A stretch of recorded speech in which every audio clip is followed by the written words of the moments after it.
முன்னாள் ஜனாதிபதி மஹிந்த ராஜபக்சவின் சலுகைகளை குறைப்பதால் அவர் புலம்பெயர் தமிழர்கள் மற்றும் பிரிவினைவாத குழுக்களின் அச்சுறுத்தல்களுக்கு ஆளாக நேரிடும் என கட்சியிலிருந்து விலகிய ஜேவிபியின் முன்னாள் அரசியல் குழு உறுப்பினர் நந்தன குணதிலக எச்சரித்துள்ளார். ஹெக்கடுவையில் இன்று இடம்பெற்ற செய்தியாளர் சந்திப்பில் கலந்து கொண்ட போதே அவர் இவ்வாறு குறிப்பிட்டுள்ளார்.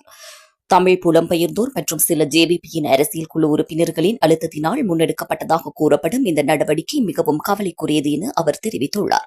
மஹிந்த ராஜபக்சவை ராணுவ தீர்வை நோக்கி வலியுறுத்துவதில் ஜேவிபியின் கடந்த கால பங்கை அவர் நினைவுபடுத்தியதுடன் 2010 ஆண்டில் ஃபீல்டு மார்ஷல் சரத் போன்சேகாவுக்கு அவர்கள் ஆதரவளித்ததையும் குறிப்பிட்டார். புலம்பெயர் தமிழர்கள் தேசிய மக்கள் சக்தியை ஊக்குவிப்பதில் முக்கிய பங்கு வகிப்பதாக குறிப்பிட்ட அவர் செம்மணி புதைக்குழியை அகழ்வதில் அதிக ஆர்வம் காட்டும் அரசாங்கம் தற்போது சூரியகந்த மற்றும் ஹோகந்திர புதைக்குழிகளிலும் இதுபோன்ற ஆர்வத்தை காட்டியுள்ளதாகவும் அவர் தெரிவித்துள்ளார். மேலும் மஹிந்த ராஜபக்ச ஒரு பெரிய பிரிவினைவாதத்தால் இயக்கப்படும் அரசியல் நெருக்கடியை தீர்த்து வைத்ததாகவும் ஜேவிபி ஒரு காலத்தில் ஐக்கிய மக்கள் சுதந்திர முன்னணி அரசாங்கத்தில் அமைச்சரவை பதவிகளை வகித்ததாகவும் நந்தன குணதிலக மேலும் இதன்போது குறிப்பிட்டுள்ளார்.